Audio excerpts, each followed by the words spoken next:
This podcast is a project of the Medina Focus with the goal of providing space for collaboration and community among practitioners to the Muslim diaspora in North America. As people around the world have immigrated to the West, many Christians have realized that they live and work in the midst of the nations, and they often feel alone and unprepared to communicate cross-culturally. If you are looking for conversation and community surrounding issues of loving Muslim friends in Jesus' name, we welcome you into the conversation.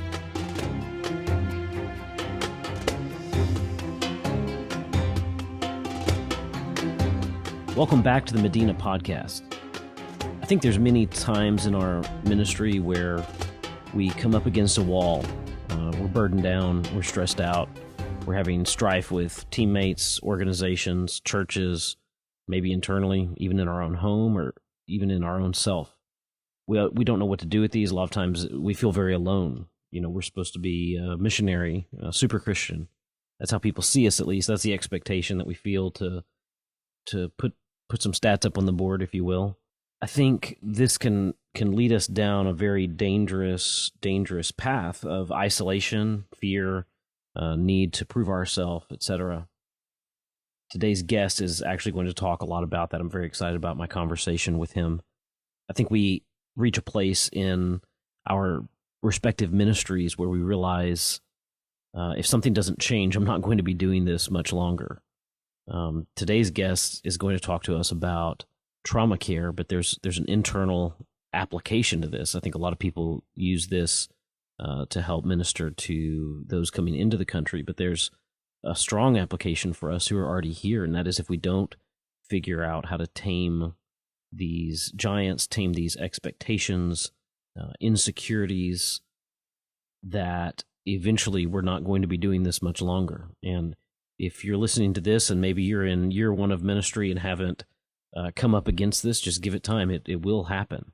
And so we need to develop healthy practices in our life. We need to develop healthy lifestyles, healthy spiritualities of how are we going to serve Jesus for the long haul. Having a long-term mentality is particularly important for those of us in diaspora ministry, maybe even more so than people on the field, because everyone who leaves their home and goes somewhere else kind of has the expectation of return at some point. It just comes with the territory and the nature of going, particularly in today's world where it seems like missionaries aren't able to stay in countries very long without governments spotting them and escorting them out, giving them the left foot of fellowship, as it were.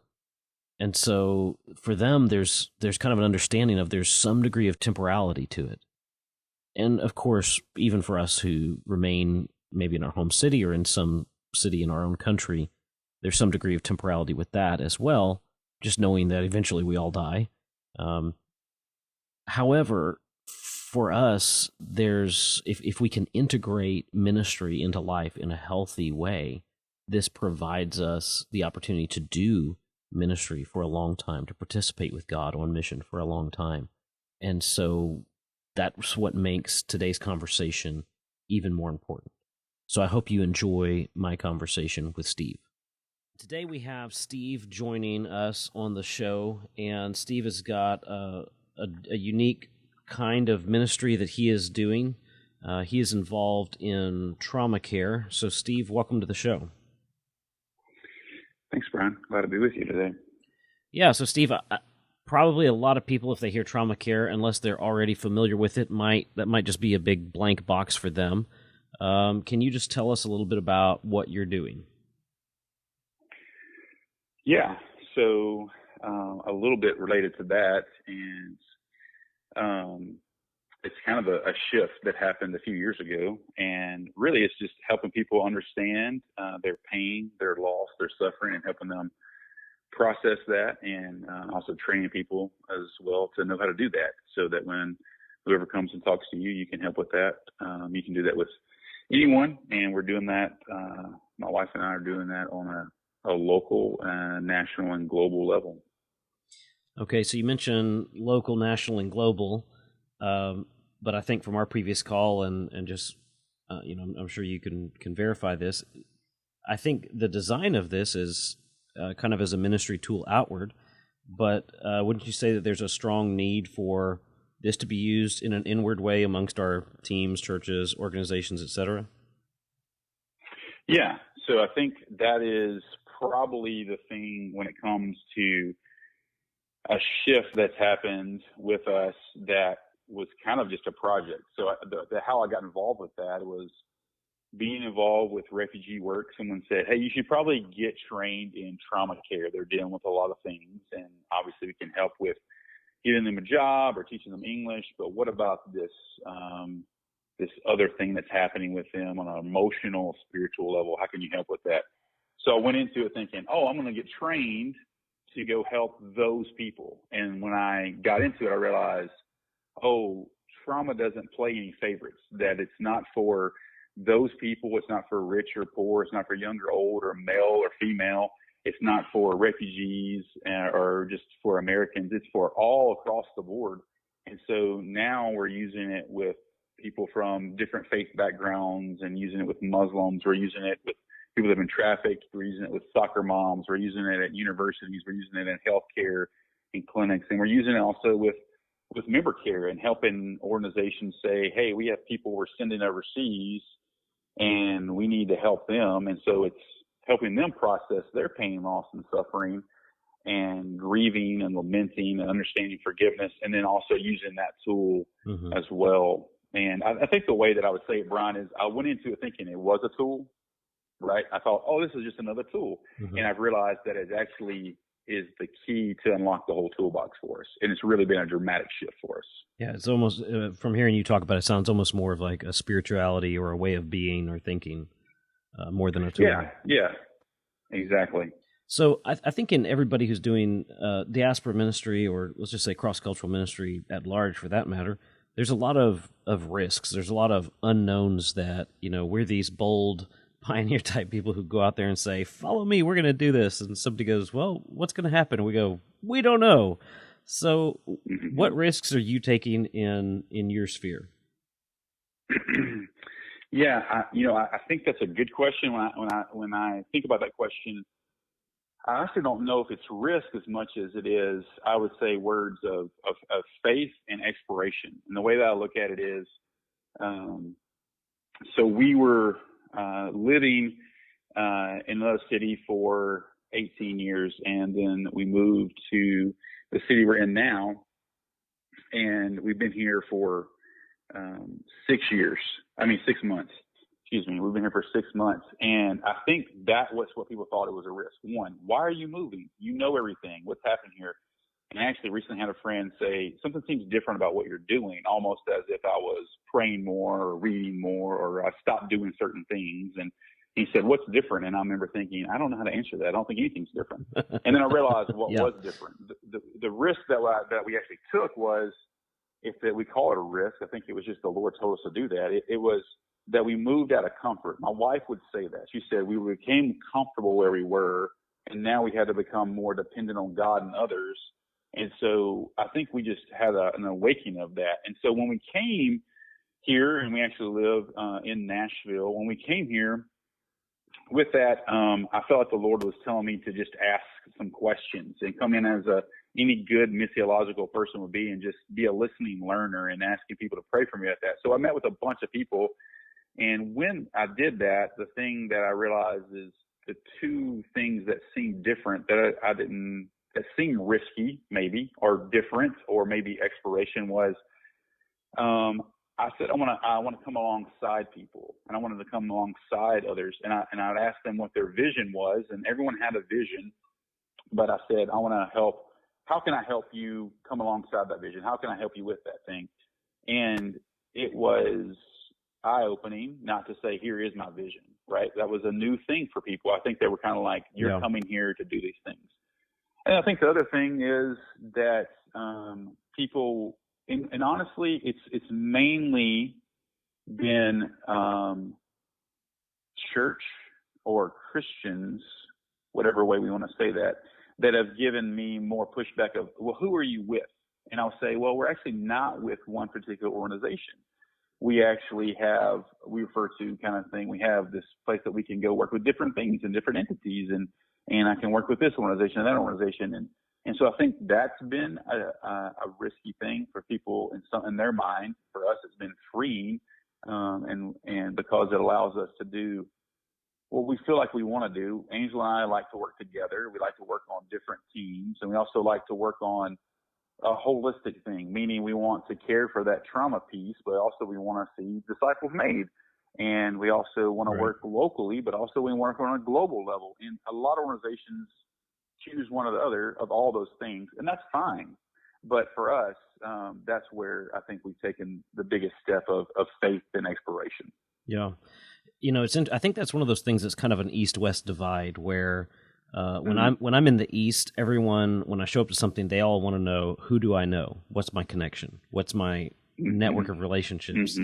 Yeah. And if I go, well, I'm with this organization, that doesn't really tell them the question they're wanting to know. But then when I'm in the West and I show up to a meeting and they go, well, why are you here? And I go, oh, I know so-and-so. I'm with them. No, who are you really with? And they're really asking me that organizational question. We like nice, clean boxes here in the West. Yes. Yeah. So it's somewhat challenging when people say, well, who are you with? Or even recently someone said, well, can you hand me your business card? And I said, I don't have a business card. Things like that.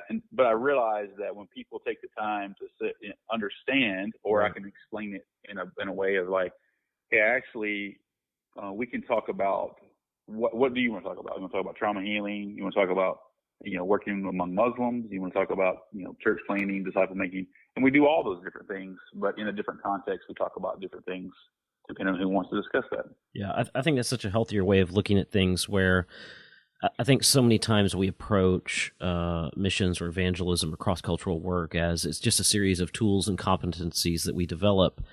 And I think real discipleship is holistic, both on their side, and we sometimes focus on that, but we rarely focus on that on our side. And I know I've been guilty of that both in my own life and in people I've trained, where at a certain point I realize, wait, something's not clicking here. And then I realize, oh man, there's just a lot of personal stuff that needs to be dealt with. Typically then I look for, what's the tool to help me deal with that? I'm just kidding. No, exactly. That's true though.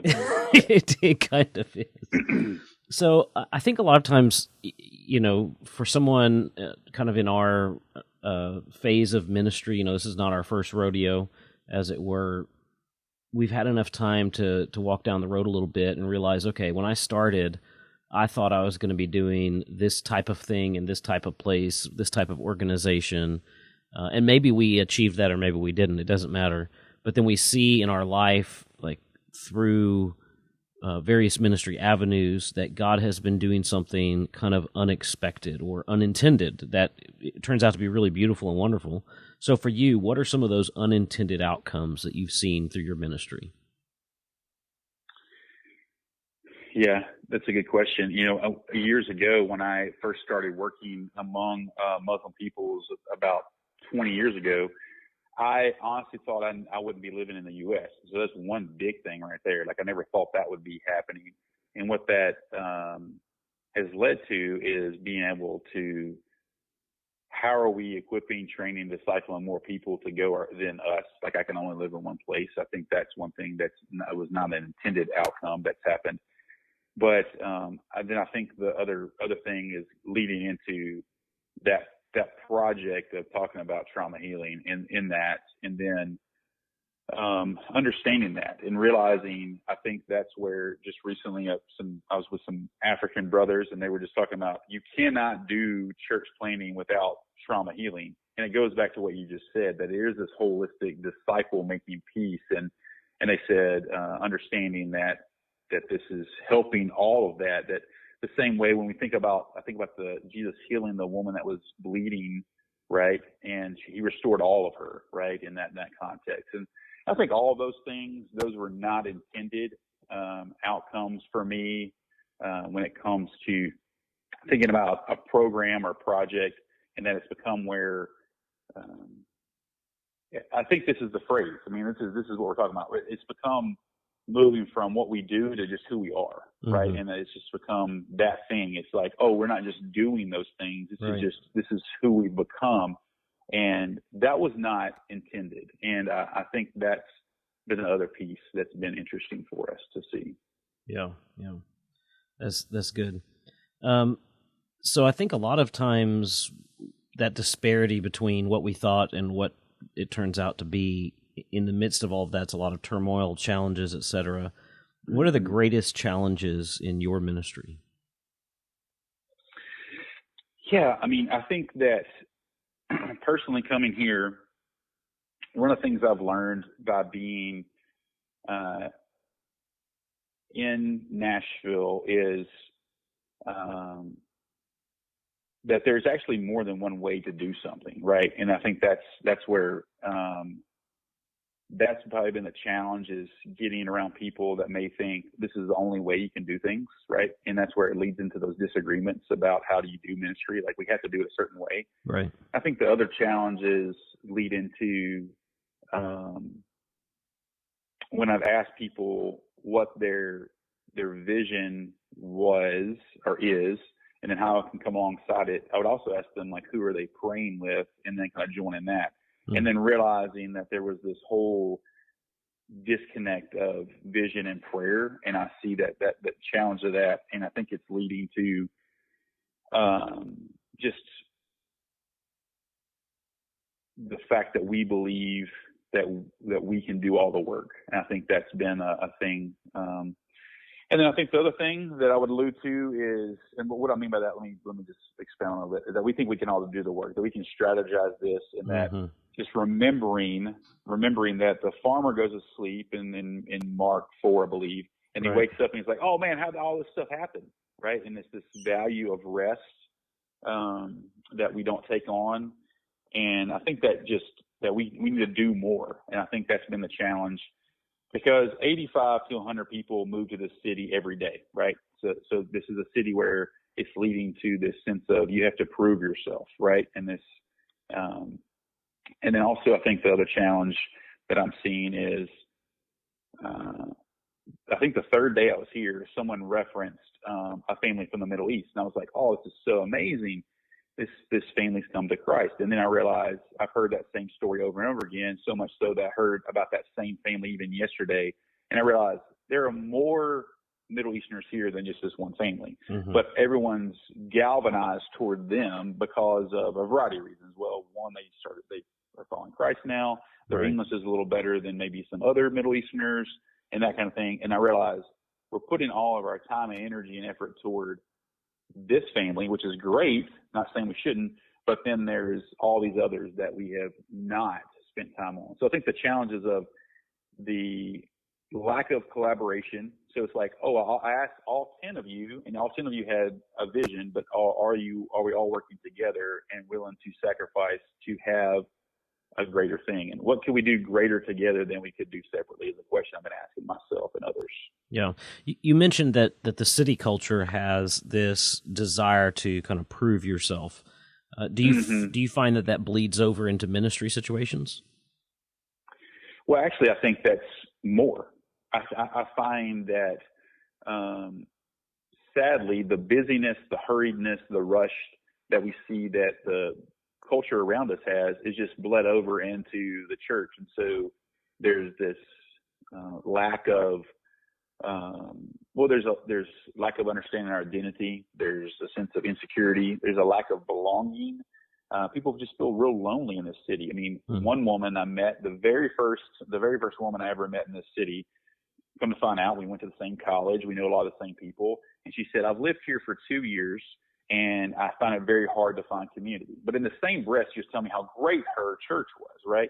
And how amazing it is. And I thought, there's something amiss here, because I think it goes to we don't really want to be vulnerable and transparent, right? We don't really want to show our weakness because we're trying to prove, well, why did you move here? Like, why are you starting that coffee shop? Why are you starting this church? Why are you here as a singer-songwriter? Why are you doing whatever? And so I have to prove my worth, so I'm going to outwork you. And I even had a ministry leader tell me that, like, hey, no one's going to outwork me, and almost as a badge of honor. And I was saying, that's not where we need to be, right? And that's not the sense of our worth is not put in what we're doing, but we see that bleed over so much. Yeah, definitely. Yeah, right.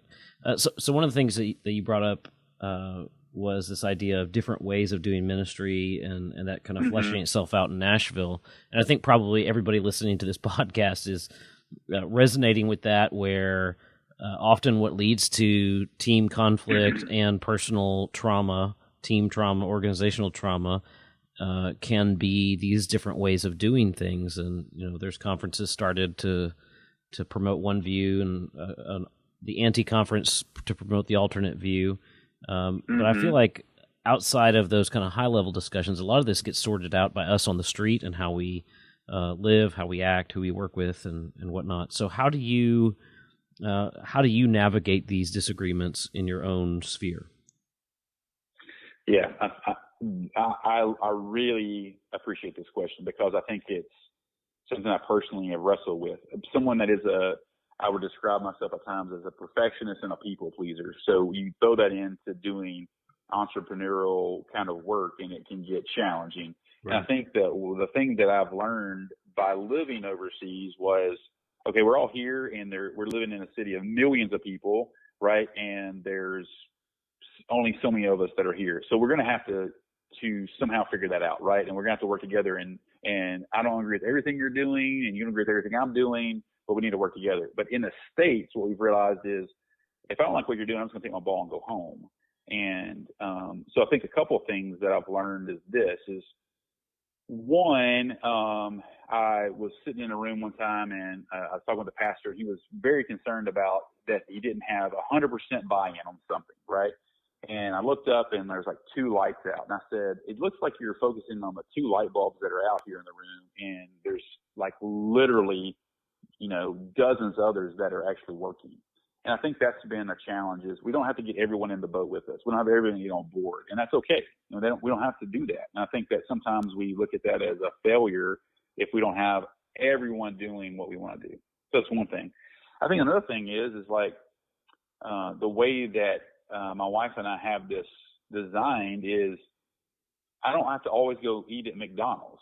Sometimes I want to eat at Burger King. Sometimes I want to go eat at Wendy's. And I think the reality is, when we get so dogmatic about those things, is when we have these disagreements. And so the way that I balance it is saying, sometimes I want to go hang out and get something at McDonald's, and sometimes I want to go grab something at Burger King or something at McDonald's. And that can seem like we're just choosing from the smorgasbord of that. But I think at the end of the time is, I'm looking for people that truly have kingdom mindset, that are truly walking in holiness and humility, and let's partner with them. And that partnership looks different in different ways. And I think that we have to be willing to have some flexibility on that. But I think that ultimately, if we really think we can get it done by ourselves, I'm probably not going to partner with that person if that person thinks they don't need help. Mm-hmm. No. I think you make some valid points, and I can see where, we could say a city like Nashville, but again, I see similar things in my city, where in ministry circles there's this need to prove yourself because,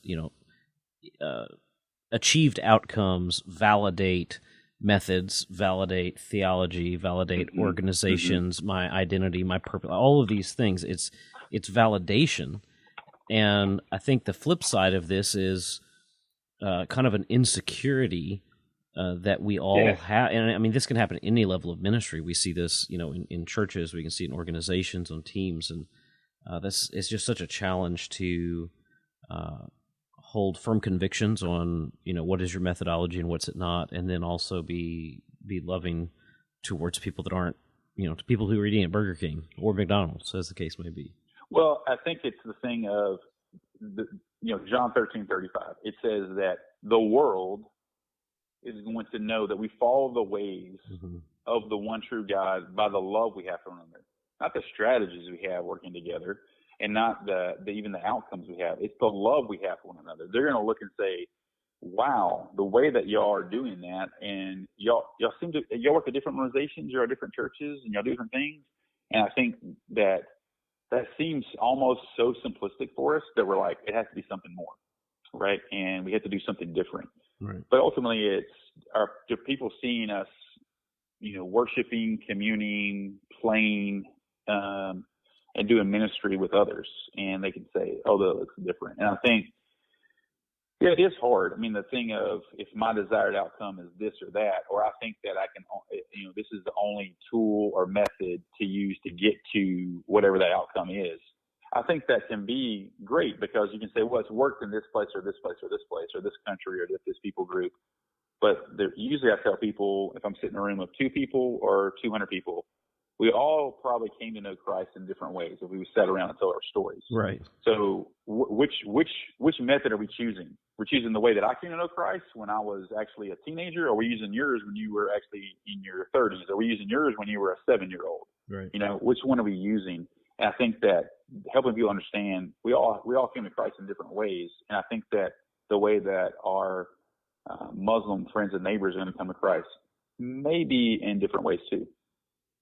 Yeah, for sure. Sure.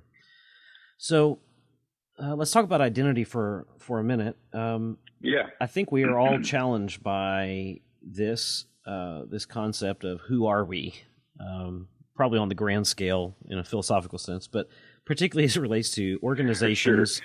churches, ministries, other ministry partners. Who are we? And I think for somebody like yourself that's not under a bannered flagship, that might even increase. So how do you navigate identity between your ministry and partners and coworkers, et cetera? Yeah, I think it's 2 things, honestly, Brian. I think it's one is transparency. This is who I am. This is who I am when I'm in my house. This is who I am when I'm at the grocery store. This is who I am when I'm hanging out, wherever I am. And that we don't silo it so much. And I think that our culture is really good at when I'm at work, I do this. When I'm at the grocery store, I do this. When I'm at church, I do this. When I'm hanging out with my Muslim friends, I'm this. And that just is wearisome, brother. That's wearisome. Yeah. Okay, now I need to put this hat on to be this guy. And I've got to talk this way and do that. And so we got to be transparent. And the reality is, because there's 85 to 100 people moving to this city, I literally had a woman, and I said, well, my background is I've worked with immigrants most of my life. And she's like, well, then it makes sense that you moved to this city because so many immigrants are moving in this city. And she's like, Right. That's why my family moved here. That's why my family moved from another state here, because she's an immigrant. She's like, that makes no sense. And that was the end of the conversation. They created the narrative for me, right? They created the narrative for me. The biggest challenge, like I said earlier, is it's the church folk. They're the ones that are saying, well, what's going on here? My Muslim friends, my immigrant friends, the refugees, they're not the ones trying to figure me out and look at me cross-eyed. They're like, oh, you want to help people process their pain, loss, and suffering? Oh, you've worked in refugee resettlement? Oh, you've worked and lived in the Middle East? Sure, you would be hanging out with us. That makes sense. Yeah. But it's the people that are the Western, people that are part of the church that look at me like, but who are you really? Like Right. I actually had someone ask me that. They said, no, really, what are you doing here? And I said, really, this is what I'm doing here. I'm just telling you the truth. And I said, I can make up another story if that makes you feel better, but this is just who I am. And there's no more to the story. There's nothing more to reveal. And so I think that's part of that might, and this sounds very cliche-ish or whatever, but understanding that our identity is not in what we're doing. And you and I know that, everyone listening to this know that, Right. but that we really live that out. Like we really believe that and live that out. It's not about what I'm doing. It's really who that I am, and who I'm becoming is more important than what I'm doing. And do I really believe that? And most days I don't. I believe it in my mind, but in the way my actions show that I need to validate. I am insecure. I need to have some outcomes. I got to put something pretty cool in that newsletter to validate why people are even supporting me, right? And I got to do that, and that's part of I think the struggle and stronghold for many of us that are in this work is because we are apostolic. And so apostolic is tell a new story every time, tell a new story. And it's like, what's the newest story you can tell about how you shared with someone or what's new? And that's just a struggle that all of us have to be honest and transparent with one another and say, I need you to help me with this, brother. And I don't need to prove myself to you based off of what I'm doing. Yeah. I think there's a push not just to tell a new story, but also to tell a positive story, a story with a positive outcome. Yeah, exactly. That's good. That's a good way of saying it. Yeah. That I can actually see God working in the midst of hard things, right? And not just, oh, here's a positive story. Or it's like, hey, I shared with this person and I got totally rejected. Yeah, I think this is something that we feel in diaspora context to a greater degree. I served overseas, and when I was there, my world was very compartmentalized. When I might only talk to people back home who aren't really clued into how things work. I might only talk to them once a month. Whereas working here in the States, it's I see people just about every day, at least every week, and they might not be tracking. Whereas before that was separate. Now I'm faced with it every single week of how do I navigate my need to be understood and to tell a positive story because that makes sense in my culture, and not to say, well, it's kind of hard right now, I just need prayer. That those things are mashed together here in the city. Yes, for sure. Yeah, so I'm really glad that you're here with your background and your experience, and seeing how you're an expert on these things. And I know that's probably making you really comfortable, and I'm being funny. Oh yeah, I feel such an expert on it. Yeah, exactly. But seeing as you're an expert on healthy living, and you've probably got a lot of stories, can you share for us a healthy work-life balance tip? Well, I think that's. If my wife was on this, she'd say, "Yeah, we got a lot to work on." But I think it's this. I think that that's probably a very honest thing to say. No, so I think a friend of mine gave me these 4 things to kind of gauge where I am, and also it's been helpful. So I use these things, and so one, it's to have that healthy work-life balance is one. That I know what you mean by the question, but once again, I'm going to push into it to say it's not a separation of it. It is just, and I know that we, most of us on this are not necessarily just working 9 to 5 and all of a sudden it just stops and we're like, now we're over here to hanging out with this. It's a bleeding of that. Right. And with that, I would say these things have helped us is that we're really abiding in Christ and asking those questions to one another. How are we doing that? And that may be a variety of different ways. I think another thing is are we, for those of us that are married, are we still dating our spouse? I think that's been so helpful. Are we setting aside time? And so we do that. We set aside time to do that on a weekly basis. And then another thing is, for those of us that have children, are we discipling our children? That they're the first thing that we're really putting time into, discipling them. And as much as we love and want to share with other people as well, but are we with them?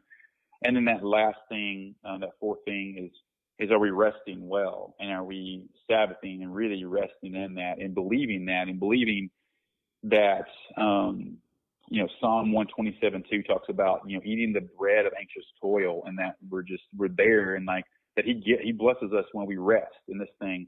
And also Isaiah 30 tells us in verse 15 that in this quietness and rest is where we find our strength. But it goes on to say, but we were unwilling to do it, right? And so I think that, and so many people are writing about this unhurried life and living this busyness. And so we see it all around us. So if we can abide well in Christ, we can continue to, date each other well, we're discipling our kids and we're resting, and then finding people that are doing those same things, that has been a healthy balance for us. And then not just overlapping our lives with people, but also creating rhythms where they do overlap, not just saying, oh, you do this and this, and I'll try to do that, but saying, I'm going to create space and we're going to do that together.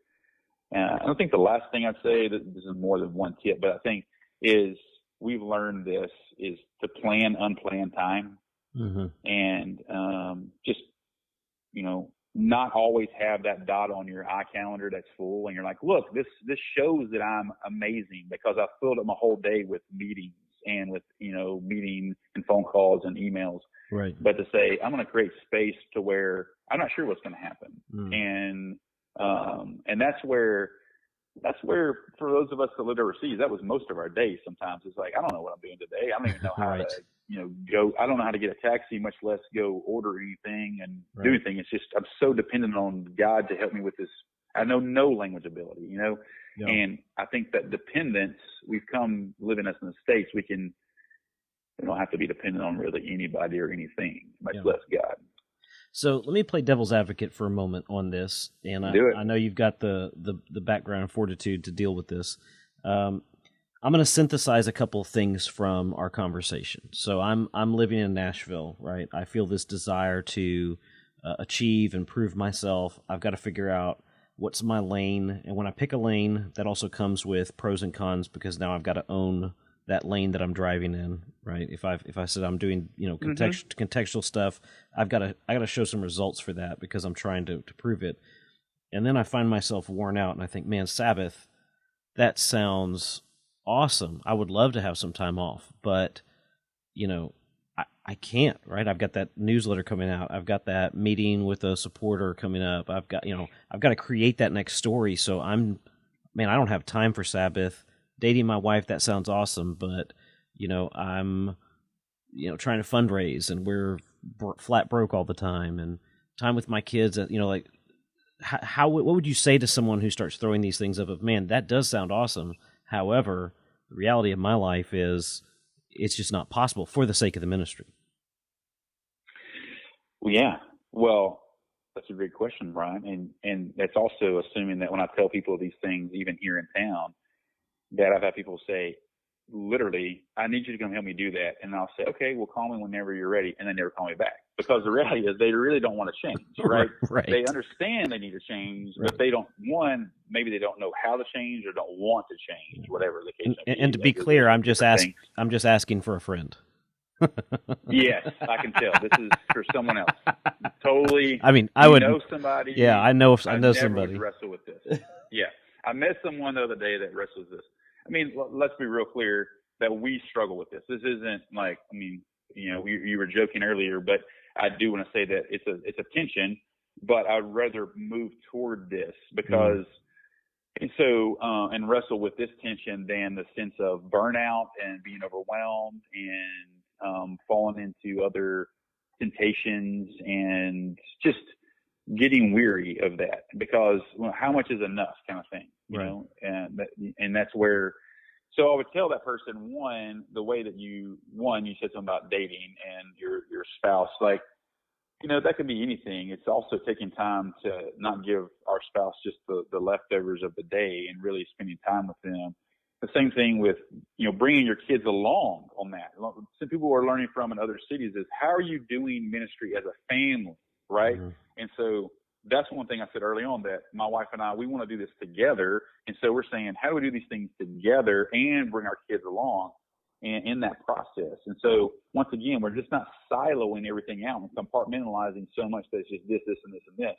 And I think the other thing is, if you have that need to prove yourself, to your supporters, other people like that, and you need to put up that newsletter, I mean, that can just be exhausting, right? And so also, I think that's part of telling your supporters, and that may be a whole nother podcast. It's like, what are we communicating to our supporters about expectations that we have of them and they have of us, right? And I think that's where the thing gets mixed up. And if you feel that tension of, I have to continue to prove myself, then maybe you need to work on what narrative you're communicating to your supporters, but also maybe you have the wrong supporters.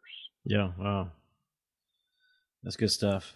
So we love stories. Steve, tell us a story. Yeah. We all love stories, right? I mean, stats and stories are kind of where my life is, and I love stats, but stories is what moves our hearts, right? And so when I came here, I knew a woman that was from East Africa, but she didn't know that I was moving here, and her name's Angie. And so when I came here, I showed up at a place, and I knew she was going to be there, but she didn't know I was going to be there. And I walk in the door, and she's like, "What are you doing here?" And she was just so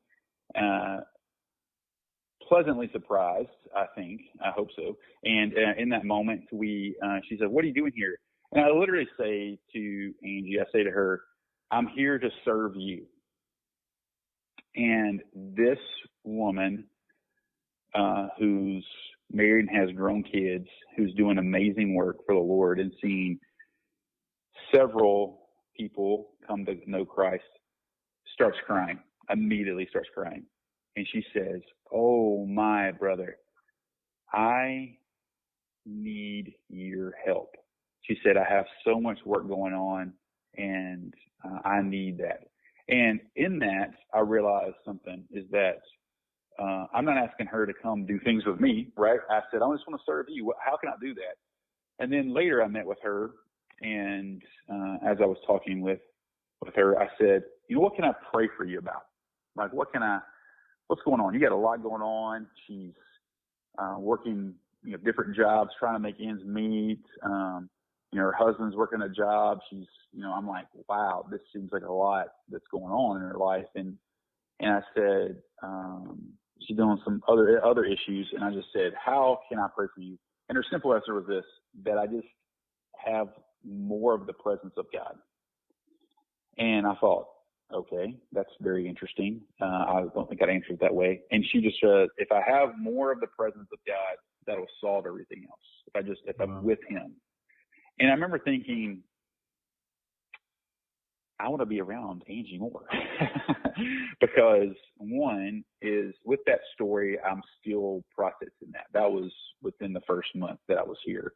And I'm still processing that, 5 months later of, is that what I believe? Do I just need more of him, and he's gonna fix it? She could have said, I need a more job. I need some money. I need this or that, or I wish more people would come help me do what I'm doing and whatever, but not in that. So I think that's one of the stories that has been moving to me is, one, I think there are many, many ethnic leaders in the city where everyone is listening to this right now that need people to come alongside them. Not for you to recruit them to come do your thing, but for you to say, what's your vision? What's your desire? How can I serve what you're doing? And for us to humbly come alongside them and learn from them and listen to them. And I think that's really shifted a lot of the way that we're doing things now. Wow, that's good. So what's one thing that you've discovered through the course of your ministry that you think other practitioners should know? Yeah, I think right off the bat, I would say, remember that we're not doing things for Jesus. We're doing things with Jesus. Mm. We like to say things like, I'm out here doing this for him, and we're doing it with him. He's with us. He's actually doing all the work. And so remembering that, I think also we need to model and bring along people with us. Some of the different people I trained were sending me like messages or photos, and it would be them and other people that of the other faith. And I would say, where's someone else with you? Like where's another believer with you? And I was getting, just like we got to be going 2 by 2 with this. Because I think the other thing is, I had a friend tell me that he had read a bunch of books. People had pointed him to even things like what we're doing now of podcasts and other resources. He said, I just really wanted someone to take me into a Muslim home. He said, I didn't want to read another book. I didn't want to listen to another thing or go to another conference. I just wanted someone to just take me with them. And I wanted to go meet a Muslim because I'd never met a Muslim before. And I was like, wow, like that's super practical. But we think we need to do more trainings. We need to do more education and more knowledge, but rather we need to take people with us and just show us those things. And I was so thankful, even just remembering that some of us have had the opportunity to meet people that have come from a Muslim background that are now following Jesus. But I've met many people on the way that would say, you've met a person from that people group that knows Jesus. Can I just call them on the phone and talk to them? I've never met them before. And realizing that, that many of us have had different experiences along the way, but helping bring people along, because I think that people are just lonely. Man, people need community and they want to have a sense of belonging. And so bring people along with you. Like, so the next time you go out, who's coming with you, and model for them. And then also tell them like, hey, Jesus is with us. We're doing this, and we're not doing something for him to obtain something from him, but we're already fully loved, and we're doing this because we love Jesus. Yeah, I think that's great advice. One of the ladies at my church is involved in refugee ministry also, and she was wanting there to be more stuff happening at a corporate level at church, and she was frustrated that wasn't gaining much traction, and so I finally had to ask her, how did you get involved? And she said, well, so-and-so invited me out to go, she used air quotes, meet a friend. It turns out the friend was a refugee, And so we moved some boxes, and then we had tea for, an hour and a half, and I kept checking my watch. And then time 2, we just go have tea. There's no agenda. We're just going to sit and have tea and talk, and great conversation happened. And then by time 3 or 4, I started really enjoying it. I said, okay, who are you bringing? It was that same question. Who are you bringing along? And so it was a moment with a lot of gravity where you realize, hey, if we're not bringing others along, probably in the same way that we were brought along. I remember reading my first book on how to reach Muslims, and I knew nothing about how to reach Muslims at the end. I knew a lot of facts and statistics, but I could not picture for the life of me, how would a conversation with a Muslim go? What would it be like to visit a Muslim home? And I had that strong desire to have someone kind of just show me the way. Like, I'm a good observer. Just let me see you do it. I'll do it with you, and we'll go do this together. So that's great advice, Steve. Well, the other thing I want to say on that, lastly, Brian, is the flip side of it, is that hospitality piece.